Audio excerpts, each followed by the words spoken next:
with her hard riding.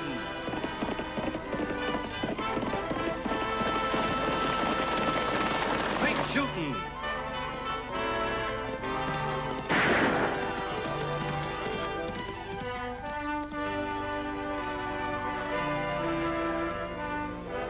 And suspense.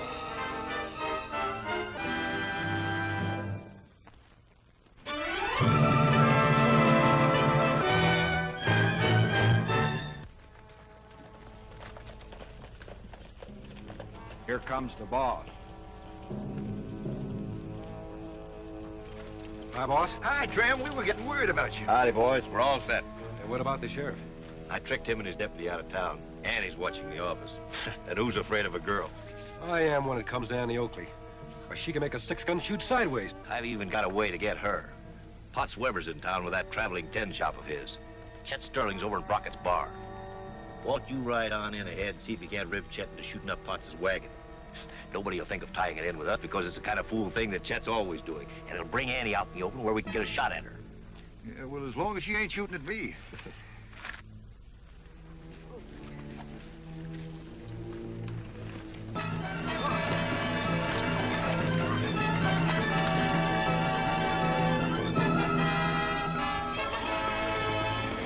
In fact, some of it comes from California. Now, for instance, there's a pan right there. We could have that pan for 85 cents. Only 85 cents. Here's one. You can have for $1.15. That's a perfectly good pan.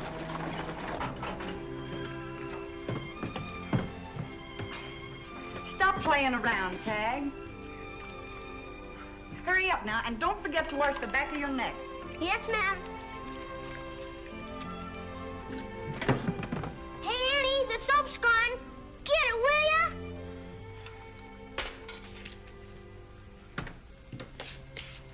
Ouch! You got a bullseye, Annie. But the soap's gone again. Tagg, Oakley, you get your own soap. Sure wish I had a pretty gal to iron my shirts. Don't you want her for anything else, Lofty? Oh, now, Annie. Oh, now, Lofty. You get on your top horse and ride out to the Bear Valley Junction and meet Uncle Luke right away. It's important. Well, what's it all about? I'm the only deputy left in I town. can handle things around here. It's about those rustlers that are working out there. Uncle Luke might need you. I'm on my way.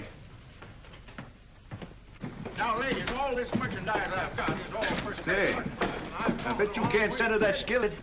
$5? For $5. Now, for instance, there's a pan right there. It's got a hole in it. What, that little hole?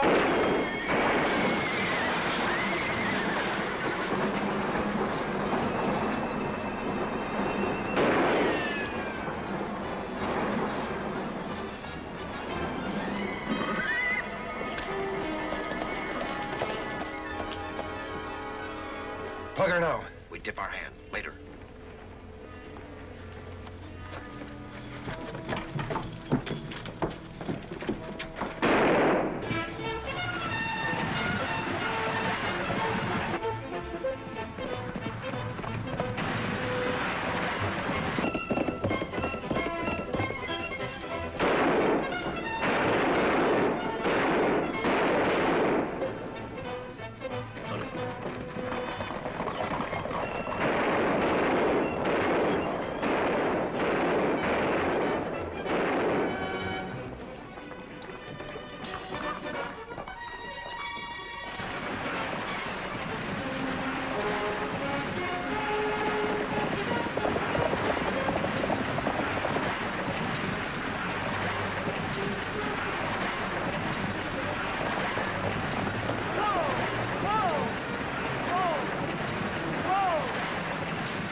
Are you all right? Whoa!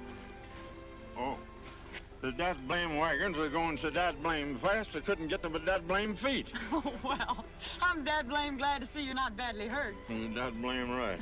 Are you able to drive back to town? You're dat blame tootin'. Well, I'll get my horse. Yeah. Oh.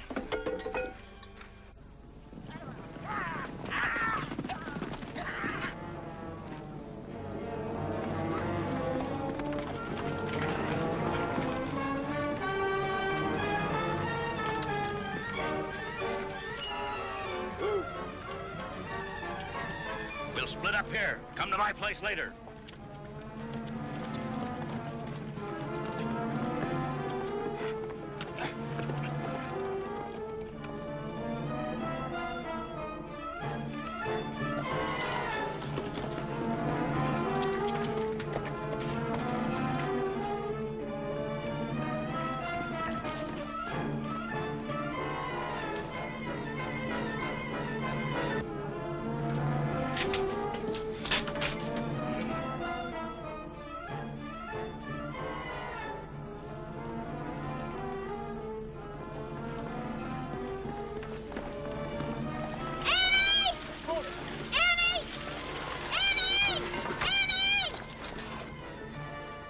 The bank's been robbed. Trim Barton and 3 men are the ones who did it. Trim Barton? Yeah, I saw him take the sack right into his home. But are you sure the men you followed were the ones who robbed the bank? I never left him, Annie. Trim Barton is well thought of around here. Well, yeah, he's a friend of Frank Sterling, president of the bank. Just the same, I saw him. Go on and arrest him, Annie. You can do it. You're acting for Uncle Luke. Come on, don't be afraid. I'll side you. I'll side you. Just your say-so isn't enough for me to arrest Trim Barton. I've got to get more information from Mr. Sterling. Come on, Target.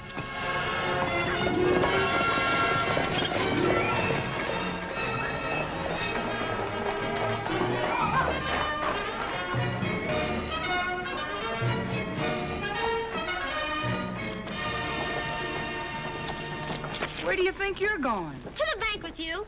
How about that Kenlin? Did you cut it like I told you? Oh, I'll do it after. After what? Oh, just after. You do it right this minute. Now, come on, boy, Oh, move. please let me walk to the bank with you. Oh, all right. And then you get to that Kenlin, you hear me? How can anybody hear anything else? Your misbehavior drove your father to an early grave.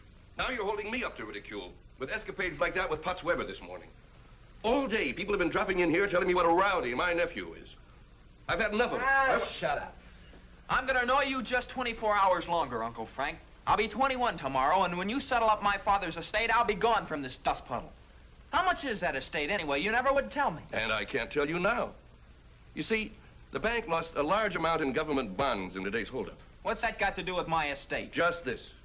Recently, I invested your holdings in United States bonds. Now, if those bonds are amongst those stolen today, you won't have much coming. If it turns out that I'm broke, I'll kill you. I don't think you'll kill anybody, Chet.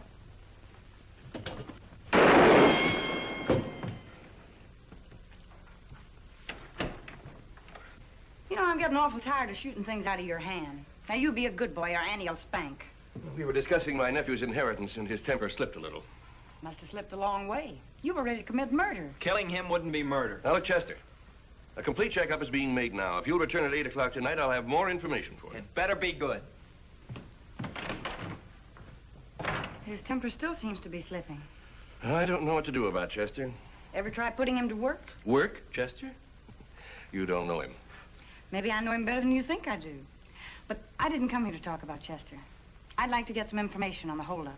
There isn't much I can tell you now. They were masked, and there was a great deal of excitement. Well, maybe I'd better come back tonight and get your report on the losses, Mr. Sterling. Why? Where's the sheriff? Well, Uncle Luke is investigating some rustling up in Bear Valley. He and Lofty Craig should be back tonight or tomorrow.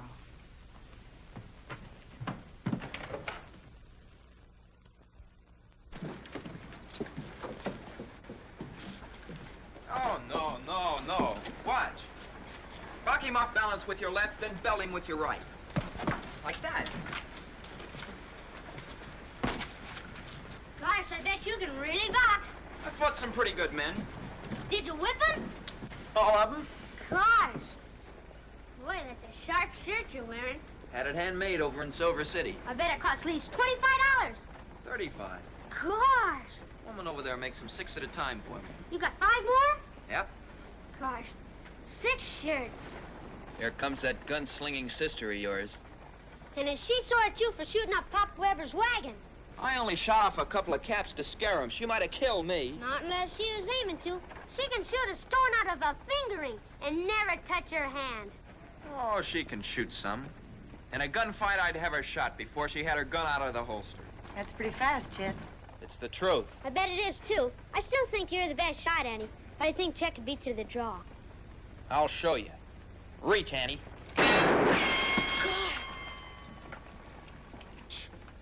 You bounce that bullet off that stove. Sure. If your angle's right, you can just about figure which way your ricochet will go. Maybe I better shut up about being so fast on the draw. Mm-hmm. That kind of talk only leads to trouble. No matter how good you are, there's always somebody that's just a shade better. You know, you ought to stop talking about killing people, too, Chad. Folks don't like that kind of talk in a man. Yeah? Well, let me tell you something. Just because you're good with a gun, you think you can tell people what to do. Well, folks don't like that in a girl either. Especially me. I like my girls feminine. Well, maybe I'm pretty good in that department, too. Come on, Tagg. What's the matter, Annie? You stewing about Chet Sterling? I wish you'd quit. Chet's a good guy. He's a good guy for you to stay away from. Boys aren't expected to have any sense, but grown men are expected to have some. And bother Chet Sterling. I'm worried about Trim Barton. What for? He just went in the bank. That's twice he's been to the bank today. Maybe he's going to deposit the withdrawal he made this morning. Say, while he's in the bank, let's run over and take a look at his place. Oh, Tagg, run over to the blacksmith shop and borrow a pair of hoof clippers. What for? Never mind, just do it. All right, all right. That pyramid's into a tidy sum, Trim. You took $12,000 in currency. That was Treasury Department money, earmarked for the Denver Mint. Now, they'll make that good. And then... Say, if that's the case, why not double the ante? In what way? Tell them the bandit's got 24,000. Well, that's a good idea, Trim. You're quite a financier. We'll do that. Then, there are the bonds. $70,000 worth. I've already paved a way to tell my nephew that they were his bonds. That show-off isn't gonna like that. Now, he's already threatened to kill me. He won't. Just talk. Precisely my view. What did you do with the bonds and the money, Trim? Put the sack away where no one will ever find it or even think of it. And where would that be? In the coal scuttle in my living room. That's very good, Trim. We'll divide it tomorrow. If you're staying in town, let's have dinner together. Oh, I'm sorry, I can't. I promised Phil Colby I'd ride over to his ranch for supper tonight. I need a shave. I'll see you later, Frank. Right.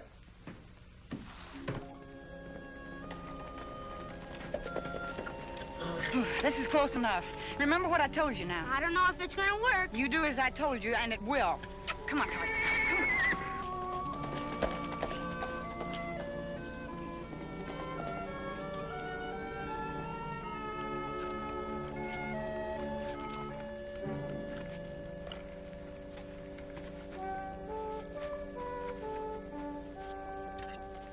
Hey, Walt. Here comes that Oakley brat. Wonder where his shooting sister is. Town Plain Sheriff, most likely.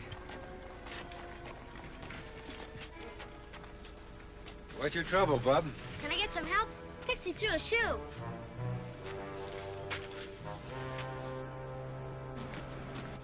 Well, the shoe came off clean. Didn't bust the hoof up none. It ain't gonna kill that crowbait to go back to town barefoot?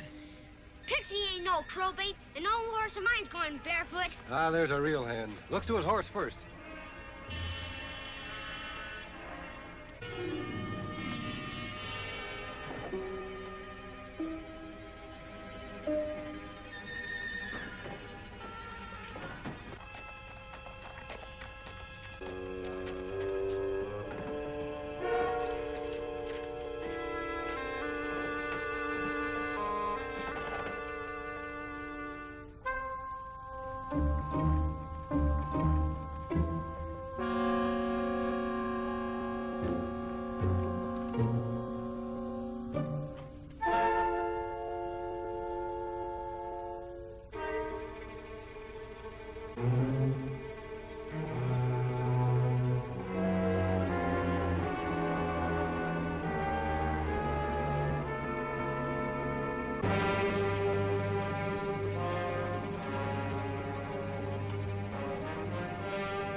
Trim.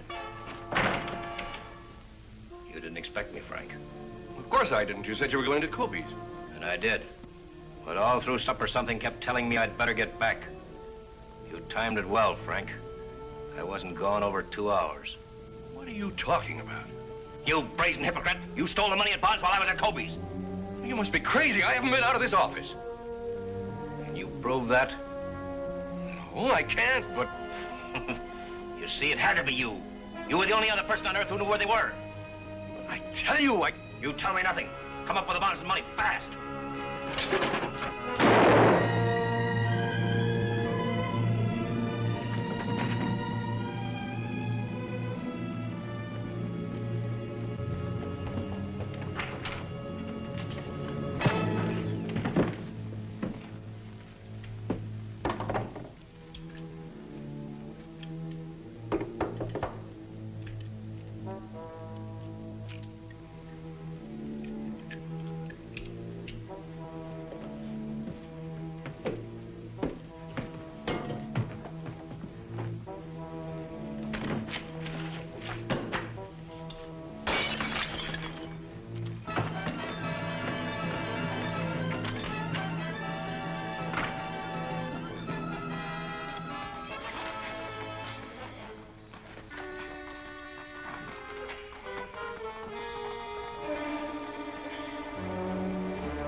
Chet, what's going on here?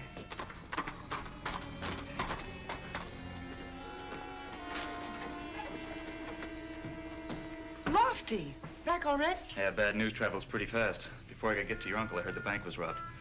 I just got in and Tagg told me you were over here. What's the trouble?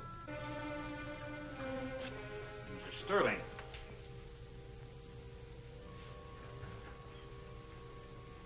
He's dead. Chet. I didn't kill him. I walked in here and somebody slugged me. I didn't even see Uncle Frank. His gun ought to tell the story. Let's see your six-shooter, Chet.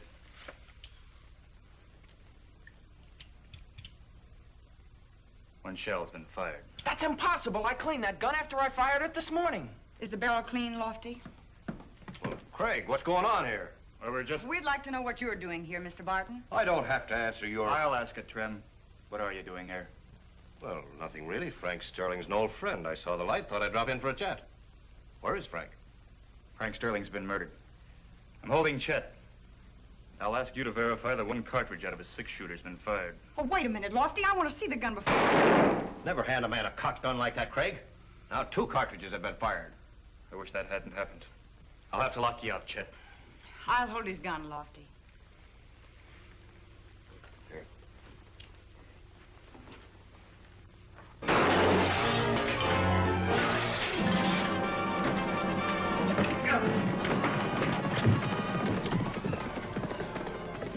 You did that on purpose. Chet's gun has a hair trigger. You must have discovered that when you fired it a few minutes ago. Well, yes, it has, but... Craig, I demand you organize a posse and get Chet Sterling. He got away in my horse. Just how far do you think you'll get till daylight? And she's right, Trem. There is one thing you can do, though, Lofty. Arrest Trim Barton for Frank Sterling's murder. What? Oh, you little wildcat. Handcuff him to the wagon, Lofty. I want to show you something.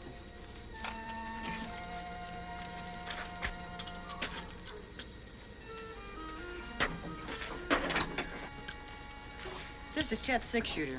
If it killed Frank Sterling, it had to be with the first cartridge fired, right? Right. See that cut? I made it and one like it on every cartridge in Trim Barton's gun and belt. There's his gun. Take a look. How'd the fired shell get in Chet's gun? Well, we could ask Barton, but I think I can tell you.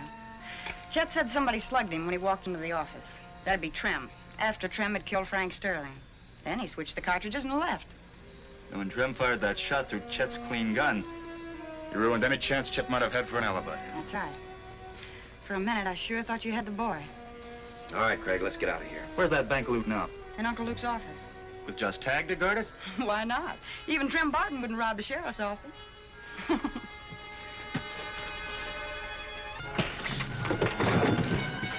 You're wrong, Annie.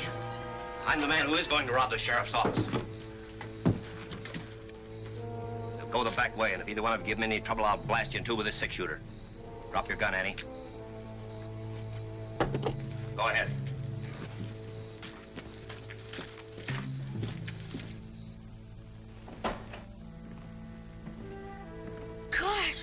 Trim, Barton, what are you... Shut up. Get over there.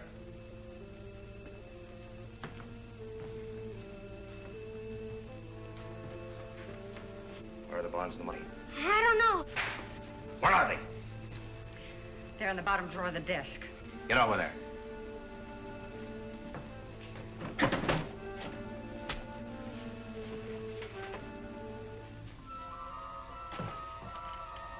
There aren't going to be any witnesses. This is Chet Sterling's six-shooter. There are still 3 unfired cartridges in it. It'll be found here with your bodies. Let's make it ladies first, shall we?